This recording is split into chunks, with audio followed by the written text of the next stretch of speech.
Crime Belkacem saisit le jeune chef, Amirouche, d'une proposition précise, et qui est acceptée d'enthousiasme. Ce dernier quittera sa région d'origine des Oisifs, où il ne serait pas prudent de séjourner plus longtemps, et il deviendra le responsable du Front de Libération Nationale de toute la vallée de la Soumam, de Elixir à Bouira. Son rôle sera d'implanter de nouveaux maquis dans cette zone, et d'établir, via Bouira, une liaison avec la Wilaya 2, Constantinois, dont la Wilaya 3, Kabylie, est coupée. La mission est accomplie. Un mois plus tard, des groupes de choc, FLN, bien organisés opèrent dans la vallée de la Soumam, et Amirouche a noué, par courriers spéciaux, un contact avec les chefs des wilayas voisines. La direction du Front de Libération Nationale constate qu'elle peut avoir, pour la première fois, une vision globale de l'action de l'armée de libération nationale dans toute l'Algérie. En mai-juin 1955, les opérations de l'armée française prennent, cependant, une telle ampleur que toutes les communications des wilayas sont à nouveau interrompues, y compris celle d'Amirouche avec la Wilaya 2. Néanmoins, ce dernier a remporté une victoire importante en écrasant, après un combat bien mené, le maquis du mouvement national algérien de Bellounis, qui était la plus grosse épine plantée au cœur de l'organisation FLN de Kabylie.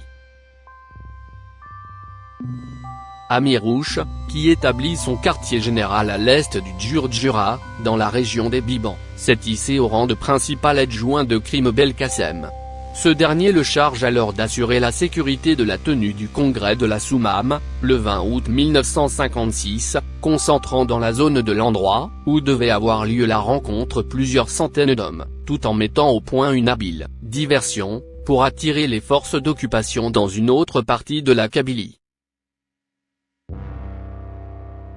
La réputation d'Amirouche est telle que les volontaires affluent dans ces groupes armés, dans ces maquis, qu'Aban Ramdan appellera un jour, au cours d'une réunion de direction du FLN, les maquis modèles.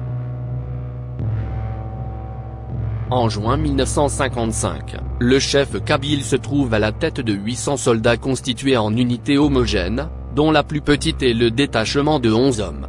Bien armés, tous ces combattants sont aussi bien habillés, grâce aux collectes d'argent que les percepteurs d'Amirouche effectuent dans différentes localités de Kabylie, surtout entre le 20 et le 30 de chaque mois, lorsque les travailleurs partis pour la France envoient leur mandat postal au pays natal. Les malades et les blessés sont soignés dans un service de santé, qui fonctionne avec la collaboration secrète des médecins d'Alger. La guerre psychologique est menée par Amirouche avec le même dynamisme que la guerre des fusils. Quand les autres zones de la Wilaya 3 tirent leurs tracts à 150 exemplaires, celle d'Amirouche tire les siens à 1500 exemplaires. Crime Belkacem disait que le jeune homme, qu'il avait recruté 6 mois plus tôt, était devenu le meilleur de ses lieutenants. Lors du départ de Saïd Mohamdi, le conseil de la Wilaya le désigne comme successeur, fonction qu'il refusera pour appliquer la règle établie par l'armée de libération nationale, qui exige que le poste revienne à l'officier le plus ancien dans le grade, en l'occurrence, Saïd Yazouroun, dit Vrirouche. Ce dernier, envoyé à Tunis, sera maintenu à son poste, pour permettre la désignation d'Amirouche, au grade de colonel. Durant l'été 1957, il fut nommé au grade de colonel de la Wilaya 3, après que Crime Belkacem et Saïd Mohamdi eurent rejoint le comité de coordination et d'exécution.